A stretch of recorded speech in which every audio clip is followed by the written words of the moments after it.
ബി.ജെ.പിക്കാരെ വെറുക്കരുത്, അവർ നമ്മുടെ സഹോദരങ്ങൾ. എ.പി പ്രവർത്തകർക്ക് ജയിലിൽ നിന്നും കെജ്രിവാളിന്റെ സന്ദേശം. വോട്ട് ലഭിച്ചില്ലെങ്കിൽ ദേശീയ പാർട്ടി അല്ലാതാകും, ഇടതു പാർട്ടികൾക്ക് മുന്നറിയിപ്പുമായി എ.കെ. ബാലൻ. മോസ്കോ ഭീകരാക്രമണം, മരണസംഖ്യ 115ആയി, 11 പേർ പിടിയിൽ. ബി.ജെ.പി സെമിനാറിൽ വിദ്യാർത്ഥികളെ നിർബന്ധപൂർവ്വം പങ്കെടുപ്പിച്ചു കോളേജ് അധികൃതർ. കെജ്രിവാളിന്റെ അറസ്റ്റ്, ആഭ്യന്തര കാര്യങ്ങളിൽ ഇടപെടരുതെന്ന് ജർമ്മനിക്ക് മുന്നറിയിപ്പുമായി ഇന്ത്യ. ബില്ലുകളിൽ തീരുമാനം വൈകുന്നു, രാഷ്ട്രപതിക്കെതിരെ സുപ്രീം കോടതിയിൽ കേരളത്തിന്റെ റിട്ട് ഹർജി, അസാധാരണ നീക്കം.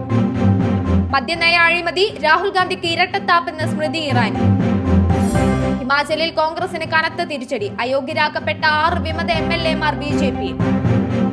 വെള്ളാപ്പള്ളിയെ വിടാതെ പി.സി. ജോർജ്, റാസ്കൽ എന്ന് വിളിച്ചാൽ ഓടിവരുന്ന ആൾ. ബംഗളൂരു സ്വദേശികൾ കാറിൽ കത്തിക്കരിഞ്ഞ സംഭവം, 6 പേർ കസ്റ്റഡിയിൽ.